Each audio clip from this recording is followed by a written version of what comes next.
In this episode, Gnomecore, Queen Herbie, Rochizzle Manizzle, and the home stretch.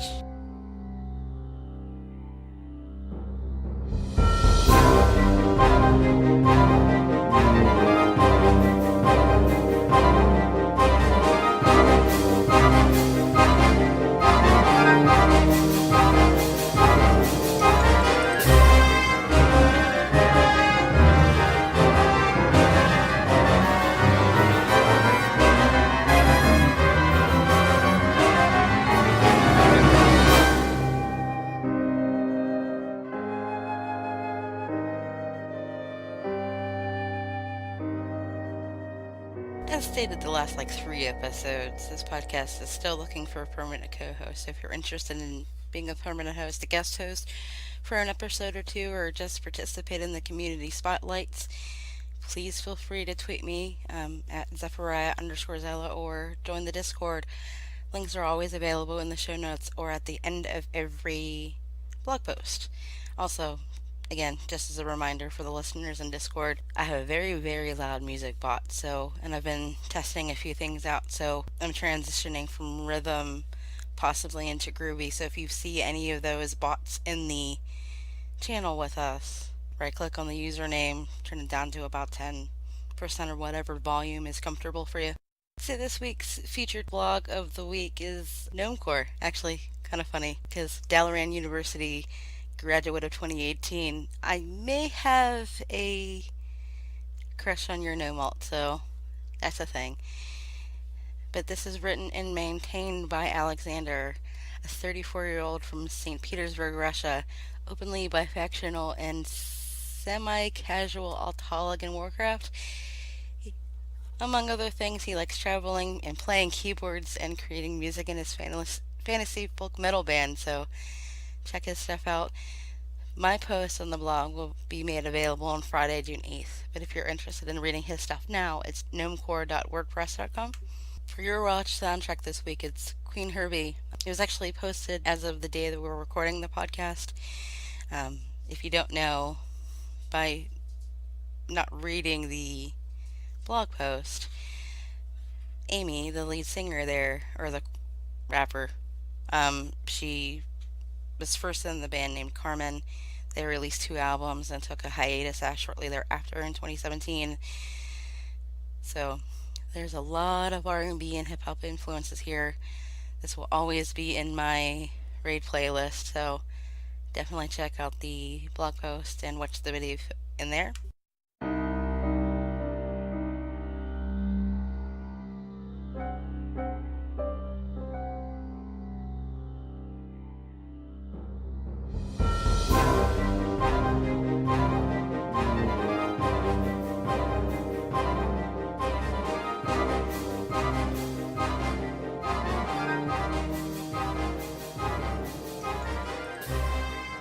You've been a host for Realm Maintenance, a weekly podcast that's 6 years now. What's your favorite thing about hosting? Honestly, for me, it's about getting to talk to people.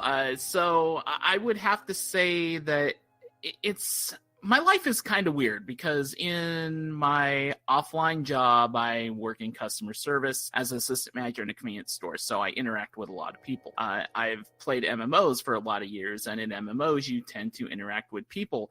Yet at the same time, although I would interact with all these people at work, and I'd interact with all these players and characters in games and stuff like that, when it comes to starting up conversations with people outside of those activities, kind of an introvert. So one of the things I have appreciated about podcasting especially is just making connections with other people, having conversations with people that I would, years ago never expected I would have conversations with.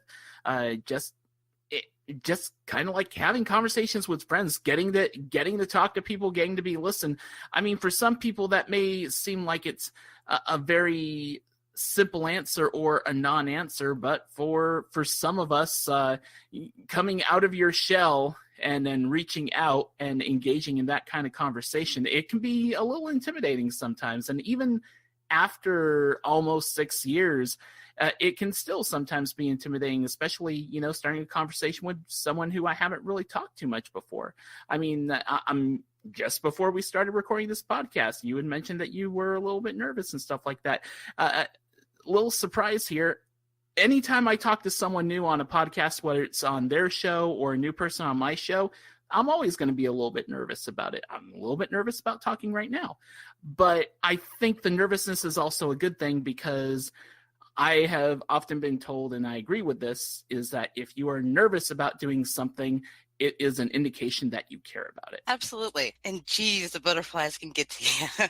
And I do mostly writing stuff, so that's even a tidbit on the nervous side too. May not be audio, but still. So not to be self-serving in the next question, but what are some of the WoW community content you enjoy following, whether it's podcasts, blogs, videos, whatever it may be? So, of course, going way back to the beginning, I listened to a ton of WoW podcasts, and I would say nowadays the amount of WoW podcast content I consume is a bit smaller than it was in the past. Not because there's any shortage of that content out there. There's tons of it.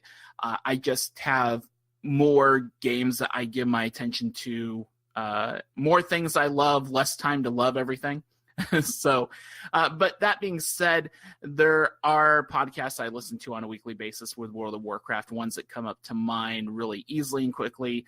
Battle for Azeroth, not Battle for Azeroth, man, I have the expansion on my head, see? That's why I told you about being nervous. Azeroth Roundtable. So Azeroth Roundtable, Lagging Balls, Air Blizzard podcast, but they talk a bit about WoW too, a fair bit, so I'll include them. The Instance, of course, Blizzard Watch, and even more so Lore Watch than Blizzard Watch. I don't miss an episode of Lore Watch. Hearthcast, occasionally Darkmoon Herald, the Worgen's How pretty frequently. I listen to almost every WoW show. I would say when it comes to all the World of Warcraft podcasts that are out there, I try to listen to everything at least once within a 2-month period. Battle.net Sports, I've been listening to pretty frequently. Battle.net News, not so much. And I don't know really if I can give an explanation for that, but I find Battle.net Sports to be an interesting twist on the format, and it's doing something that not many other Blizzard WoW podcasts are doing. So Battle.net Sports has had my attention as well. And that's kind of the short answer. This is like one of those trap questions where I feel like I'm totally going to be forgetting a show or missing a show. And anyone who's listening to this, if you produce a podcast and I didn't mention the name of your show, don't feel bad, because like I said, I probably listen to everyone's podcast at least once every 2 to 3 months. Yeah, there's a lot of them. There's a ton. It's surprising that this game is so old, and yet there are so many podcasts that continue to cover it, and get new podcasts that get created and continue to follow this game. It's a really unique thing. I mean, you look at some of the other games that have had a long life to them. You look at EverQuest, you look at the Final Fantasy Online games, you look at things like even League of Legends, which has been going on for years and years. All of those have podcast communities as well. Some of those shows have been going on for an awfully long time, but they do not have anywhere close to the breadth and scope that the listing of WoW podcasting has, and just the amount of topics that these shows cover. It's really impressive, and I don't think there'll ever be a community quite like it. Yeah, there's so many. Like I was on Draven's show a while ago, and that was fun. Like, Epic Fail is something that I never thought that I would interact with the way that I did. So that was fun. Oh yeah, it's I really like the variety, and some people ask me, like, well, what is it do I like about certain shows over others? It's like, what do I listen for when it comes to a podcast? Entertainment's the most important thing. And, honestly, one thing I had left out that I just thought till now is I'd only been mentioning podcasts. I do also consume a fair bit of video content when it comes to WoW. especially Taliesin and Evitel when it comes to YouTube content. Also, Bellular and Novel. Those are probably my top three when it comes to YouTube content creators. I don't watch a whole lot of Warcraft streaming on Twitch. I will occasionally check out a Mythic Dungeon Invitational Warcraft stream and stuff like that.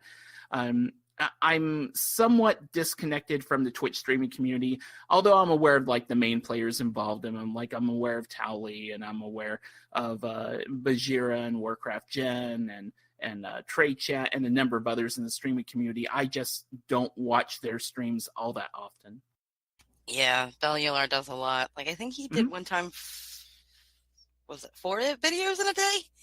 That's a lot. Well, I mean, if you follow up with Talius and Nevitel, they've revealed the secret that if Bellular does not put out enough content within a day, the hunger takes over him and lives could be at stake. So he needs to keep on creating content for the safety of us all, really.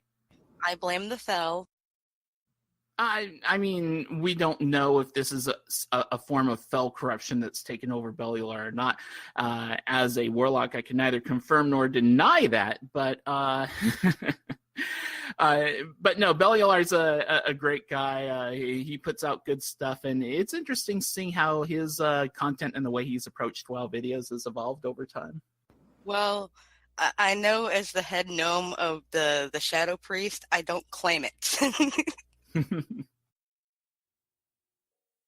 So, talking about characters, what's the first character you ever rolled, and what factors determined the faction choice in the game at that time? All right, so when I first got into World of Warcraft, the person who basically talked me into playing World of Warcraft was playing a Night Elf warrior, and I decided I would roll up. I want to say it was a Night Elf hunter, and he kind of showed me through Teldrassil and the early leveling zones and all of that. So now it's less than half of my time in WoW because of just how long I've been playing the game. But for a good portion of my time playing World of Warcraft, I was, predominantly Alliance. Pretty much all of my non-podcasting years were Alliance. And the Night Elf Hunter experiment lasted all of about 2 weeks. I realized that, hey, this is okay, but it's not quite what I want. And then I realized, well, they have a Warlock class, and the whole story behind why I chose a Warlock is really wacky because in Final Fantasy Online, Final Fantasy 11, I played a class known as a Red Mage, and the Red Mages had the equivalent of a tier set in the game, which was called the Warlock's attire. So I just made a quick connection, assuming, well, if they have a class in WoW called Warlock and Red Mages wear Warlock attire, obviously they must be two really similar classes. So hence, Red Mages dictated that I would create a Warlock in WoW. And I stuck with it ever since, even though Warlocks in World of Warcraft are nothing at all like Red Mages. I remember, and this is way back before I started playing WoW. I knew of WoW, but it was, I couldn't afford a subscription or anything like that at this point. But I played a game called Fly for Fun, and I played a bill poster, and it's sort of a mix between a druid with the fist weapons and a Healy class, sort of like a mix between a disciplined priest and a holy priest. Mm-hmm. So that's how I ended up with my first tune being a priest. Nice. And I don't know what percentage of the player base plays only one character predominantly compared to people who have they may have a main, but they have multiple alts. I tend to have my Warlock as my main, and then I'll usually have one character that I play as like a primary alt for each expansion, and that primary alt's class changes, it seems, from expansion to expansion. But I've always just felt stuck with Warlock. and because I like blowing stuff up. I have found that when it comes to alts, I prefer playing a healing class for an alt. So I have dabbled in resto shamans. I have dabbled in being a holy priest a long time ago, and played a druid back in the Alliance days for a short time as well. Druids are fun, though. I typically go priest druid or priest paladin mage. So yeah, those and priest always seems to be, and I don't know why, but it's been since about a month or so before Kata that I've always mained the priest, but not next expansion though. Yeah, it's I will still be continuing playing a warlock, as I've kind of mentioned on a couple of different places. I've changed the name of the character to a new character because story-wise, I feel like Ro, the warlock story, is ended. So now I'm going to be playing a Forsaken warlock who is dedicated to Sylvanas, even if Sylvanas is not necessarily the best leader of the Horde in the world. That's a topic for another podcast, though, I'm sure. Bonus question then, I suppose, since we're mentioning the stories of your characters. And I know for my character, she's going to be following Khadgar back to wherever it is he's going next expansion. So Zeph essentially is gone mad and is doing research. So can you maybe condense what your character's backstory is a little bit more in detail for me? The new one? Yeah, the new one.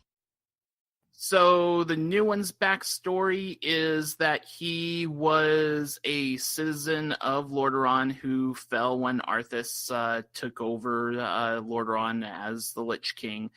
However, this character, Coldorn, had been dead and under the ground for pretty much the great majority of the time between Arthas taking over Lordaeron up until halfway into the events of Legion. And he was raised by one of Sylvanas' Valkyr, as Sylvanas is trying to basically build up her forces. My headcanon for it is she had thought that she had raised all the citizens of Lordaeron into Forsaken, but being as desperate as she was, she decided to go to the far reaches of high and low and stuff like that, and they just happened to find Coldorn, quite some time after all this stuff happened. So Coldorn is obviously aware, has had some time to learn of the history of the events that have happened through all of this. But from his point of view, he's not the most scrupulous person in the world. He is a bit of a selfish character. And that being said, he does feel like he has free will, and he feels indebted to Sylvanas for basically being given a second chance at existence. It may not be the perfect living existence he had as a human being, but he will take what he can get as a Forsaken. That's pretty awesome. So in the time that you've been playing Warcraft, what has been your most memorable moment and why? Honestly, there are a good number of moments.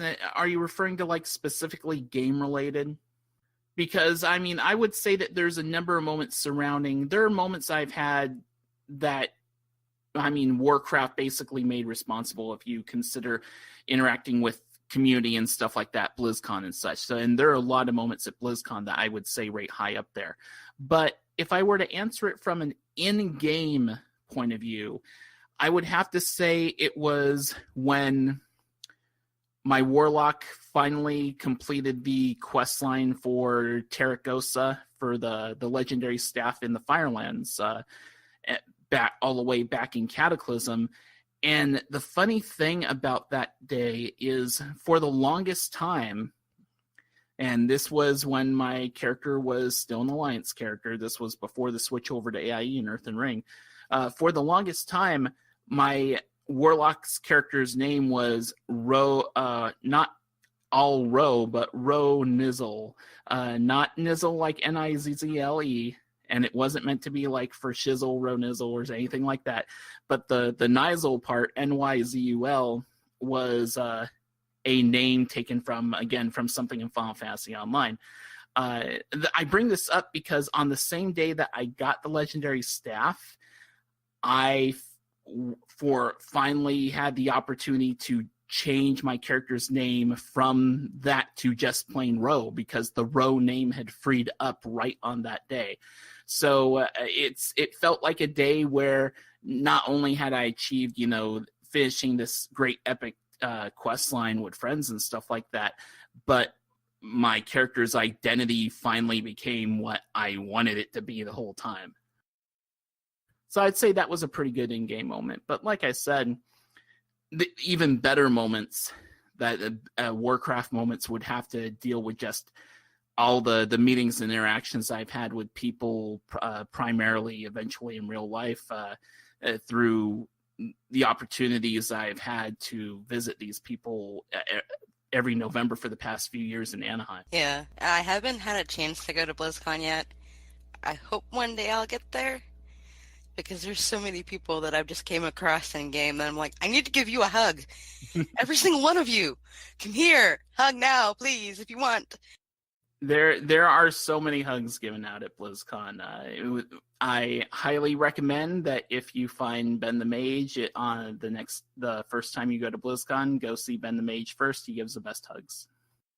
Oh yeah, I gave Ben a shout out on the last show, and him and John, and they're just the tug between those two on their show is lovely, even though they may not always agree, but it's great. Because you get to hear the back and forth, and I know what both of them look like. I will definitely give them a hug. So they definitely deserve it. One reason why I like Azeroth Roundtable so much, and it's also a reason why I like shows such as Legging Balls and Worgen's How and such like that, is there really is something to be said for podcasts with multiple hosts where the co-hosts actually interact with one another outside of the show, outside of the game. They interact with each other in their offline lives to whatever degree, whether it's because they're friends, in a relationship, or otherwise. And just that bond, that kind of chemistry really shines through 9 times out of 10 in podcasting. And that's why a lot of my favorite shows when it comes to WoW podcasts tend to be ones where you have co-hosts that, interact and do things with each other outside of the game and outside the show. Yeah, another good example of that is the guys from All Things Azeroth, especially when it comes to the hockey season. And that's great because the things I learned from them, I take to my little brother and I'm like, yo, what about that Jets game? He's like, and he was laughing at me the other day, and he's like, ooh. He's like, what did you say that for? He's like, you know nothing of anything hockey. I'm like, yeah, you can blame my podcasting people. Yeah, All Things Azeroth is it's a show that I listen to about roughly once a month now. I try to keep up with it when I can. Usually, it's just it's one of those things where.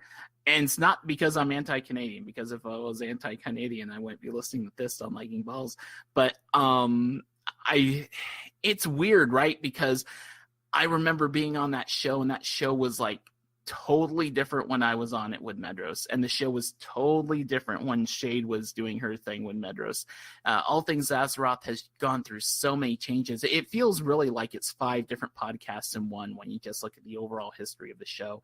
It's definitely not a bad show right now, and I would say that the friendship between Toasty Fandeath and Medros is pretty much the strongest thing that the show has going for it. Yeah, and it's just nice to hear from all of them. Absolutely. So, with a new expansion on its way, what are you looking forward most in Battle for Azeroth? That would hands down be Island Expeditions. I really enjoyed the scenario system when it was introduced all the way back in Mists of Pandaria. It was one of the things that I really got a kick out of because it was multiplayer, but not huge multiplayer content. You didn't have to have a tank or a healer, although it didn't necessarily hurt to have a tank or a healer. It was 3-player content, hop in, hop out. For a fair bit of time, it felt somewhat rewarding as well. And Island Expeditions are kind of the evolution of the scenario system. Of course, we've had scenarios in the expansions in between, but they've been mostly story focused or solo scenarios to kind of take you through a big event and such like that. But these Island Expeditions feel like Pandaria Scenarios version 2.0, far more dynamic and randomized, giving you a bit more variance and replayability. It feels like the content that I want to play when I hop into World of Warcraft. I've been less and less interested by dungeon content. I do like raiding with the friends and family group that I'm in, basically raiding 4 hours a week. But when I'm going to be playing WoW on my time, outside of raiding, once I get Island Expeditions unlocked, I have a feeling like I will be doing that more than anything else. I'm sure Warfronts will be interesting as well, but I think Island Expeditions will take the majority of my time. Yeah, that does sound like a lot of fun, or at least to me. But since you mentioned raiding and instances, what has been your favorite instance and boss fight throughout the history of WoW? Ulduar Yogg-Saron, no question. It was the first real... Ulduar defeating Yogg-Saron in 25-man Ulduar back when the content was relevant in Lich King. That felt like such a challenging encounter back then, and working together with the raid group that I was in and finally taking it out, just that sense of accomplishment and triumph over what was really a challenging multi-phase encounter. It was a heck of a great feeling, and then eventually defeating it on heroic mode near the end of the expansion, but that still was a good thing. Lich King was a close second, but as far as like some of my favorite raid boss experiences would have to go to Lich King. Legion has had some good moments too. Pandaria has had some good raid moments, but it's kind of like the cliche goes, you never quite forget your first ones, right? And for me, the first big boss that I killed when doing serious raiding was Yogg-Saron. Yeah, I had down Kel'Thuzad and Exramus, but that didn't feel quite like a big deal because of how relatively easy that content was. But Yogg-Saron was a pretty big deal to me, so yeah, definitely Yogg. Yeah, I remember Yogg from like a third-party perspective growing up, and seeing it, like the Lich King and all that, from a third party, because my dad had a friend and his family would play. Mm-hmm. So seeing it from that perspective was pretty awesome. But for me, it was the following expansion, because that's when I got into WoW with Zeph. She was Horde at the first go around, Horde. Then I had an Alliance Paladin that we ran through Spine of Deathwing with. And that was nerve-wracking for me, but when we got it down, the first physical interaction, that was a very visceral fight for me. Like, I was like, okay, it's dead? What happened? Yeah, I would say Madness of Deathwing, the final fight in Cataclysm, that one felt pretty good too. In Mists of Pandaria, Thunder King was probably my favorite raid boss out of the whole thing in Pandaria. Ragnaros in Cataclysm was also really good. Something about those middle raid final bosses, I don't know, Gul'dan, obviously, in Legion. It just feels like the final boss of the second raid in every expansion. It just feels... At least to me, it seems to have had a pattern of always being some of the best fighting. Yeah, Gul'dan was another good one for me too. But Mist specifically, and I don't know what it is. I think it was because I was mostly Horde that expansion too. the dock, everything there between when we got off the first boat up until Nazgrim? Mhm. Yeah, Nazgrim. That whole area, to me, that was like, what, 4 bosses? Yeah. That whole, like, that was the hardest hitting ones for us. And then that boss where you had to shoot down the dragon. I remember one night, this is an AIE group, by the way, Mhm. that I was with. Everybody else was down except for me, the NPCs, and maybe like 2 or 3 other people. And I backed up into the NPCs, and I'm like, I better heal myself before, I don't know what I was doing. I was playing the Disc Priest at the time.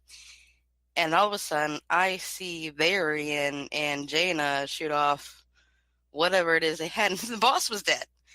And all you hear is nerd screams, and I'm just like, did I just do that? Me? What? Me? Yeah, Orgrimmar is weird. Siege of Orgrimmar, I mean, I liked it because it was the first raid with the current raid team that I'm in. It was the first one that we did. The team's name is FERT, and that was it. The FERT's named Flexible Encounter Raid Team. That was back when Siege of Orgrimmar was flexible raiding. So while I remember Siege of Orgrimmar fondly for that, I would say as a whole, Siege of Orgrimmar was one of the most frustrating raids for me, especially Garrosh. Ugh. Yeah.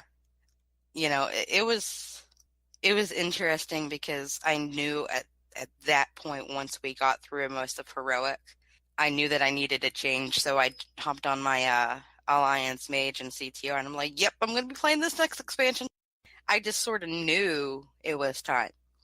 Right. So talking about the factions and choosing, so with the return of the factional divide in Battle for Azeroth, Horde or Alliance? Neither. Me either. And by the way, good poll question. That was fantastic. I like I said, it's something I've talked about previously before, and while I'm still playing the Warlock I'm going to play, and his story is very much a Sylvanas loyalist. And mind you, I say Sylvanas loyalist. I'm not necessarily saying Horde loyalist. I would say that when it comes to Coldorn, he goes where Sylvanas goes. If Sylvanas ends up outside of the Horde, I could see Coldorn following Sylvanas' path if he had the option to. All that said, it's an interesting thing. The poll response was very interesting, showing that more than half of the people who answered, and it had almost 600 people answer, more than half the people who answered have no interest in being Alliance or Horde. And most of that half would rather not be tied to a faction at all, while some would consider the option of a third faction that was against both Alliance and Horde.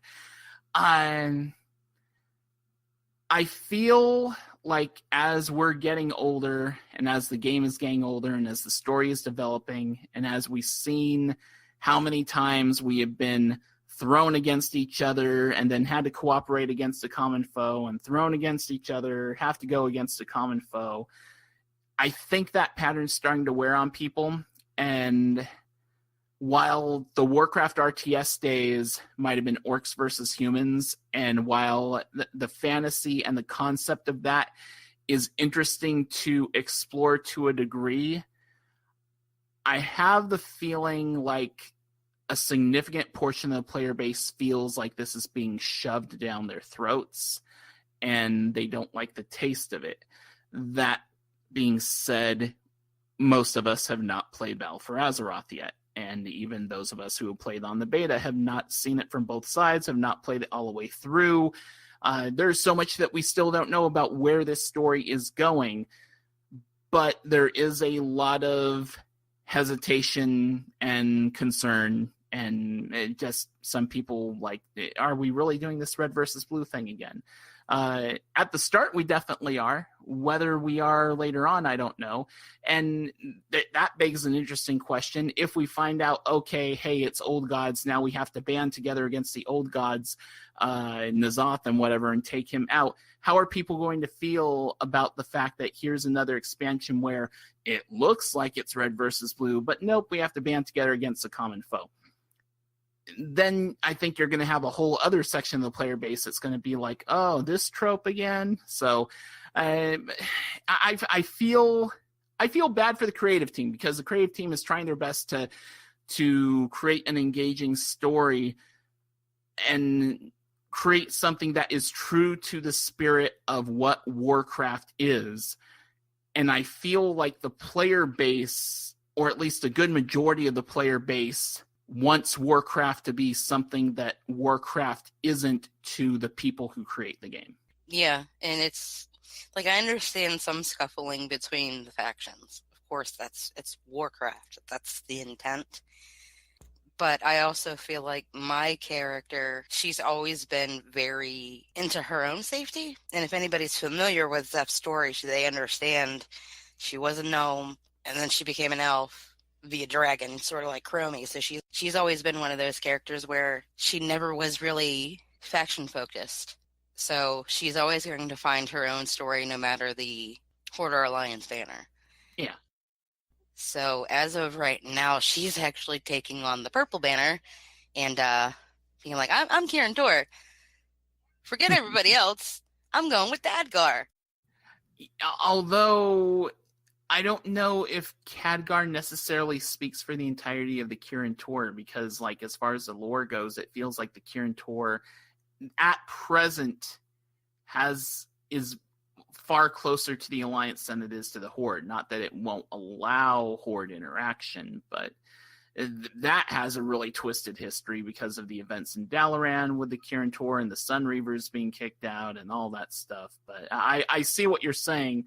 I feel like there are 4 colors in World of Warcraft right now: red, blue, purple, and yellow. You have Horde and Alliance, red and blue. You have purple, which is kind of like the people that interact with both Alliance and Horde and are going up against the common good. And then you have yellow, which is the people that don't want to have anything to do with Alliance and Horde whatsoever. You know, I'm leaning to purple. I like yellow, but I'm leaning with somebody's got to watch that Khadgar guy. Somebody's got to watch him. Looks like we're one question away, and the question is, where can people find you on the internet?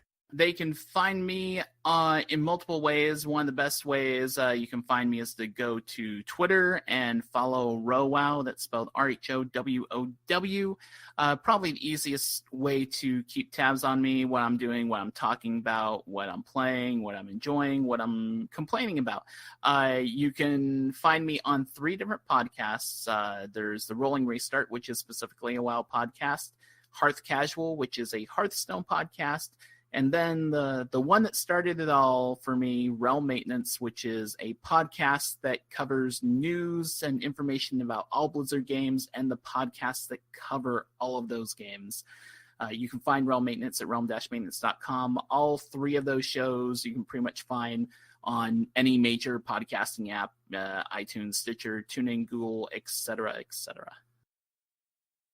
Thank you, Ro, for answering all of my nerdy / Warcraft related questions, and that was really fun. Hey, it was my pleasure. Thank you for having me on. I've listened to the or not listened to, but I've seen the interviews with that you've had with Thorn and previous people on your blog and stuff like that.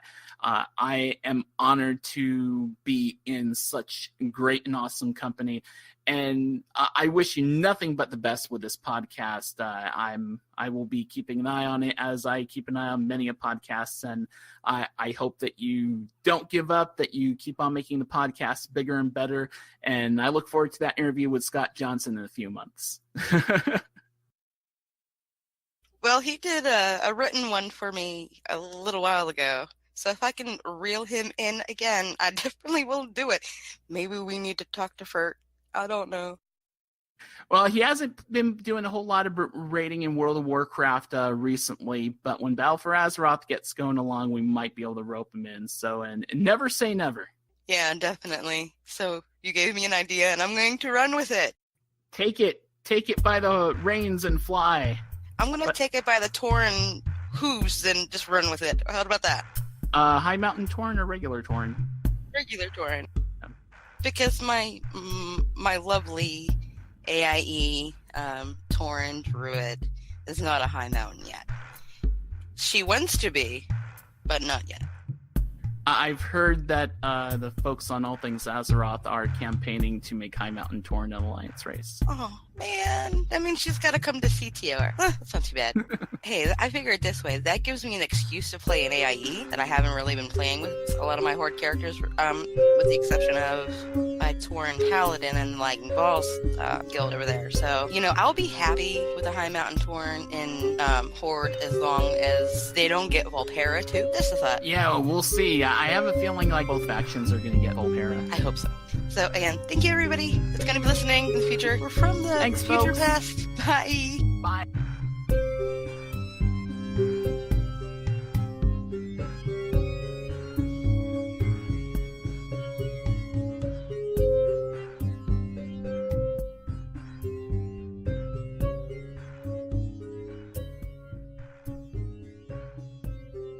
So, heading right into the WoW news. As of the date of recording the podcast, we have 68 days before the launch of Battle for Azeroth. Holy crap. 68 days, guys. Some of us are experiencing a little bit of boredom and maybe a little bit of burnout. And how do we deal with it? It's okay to play Warcraft at a minimum, guys. However, what is it that I would like to do? Mythic 5-mans? Who wants to do that? Broadcast? No. I've did a metric butt ton? No. Farm AP? Heck no. Strain of the Ancients? Okay. Just go in and do a little bit of PvP before the whole thing is removed? Sure. Brawlers Guild? Yeah, this is more fun. A fun thing for me than anything. Pet battles and gathering pets? Yay. I'll do that. New pets from this expansion I haven't acquired yet and have them level 25 and rare quality for the new expansion would be nice. But remember, guys, last but not least, have fun.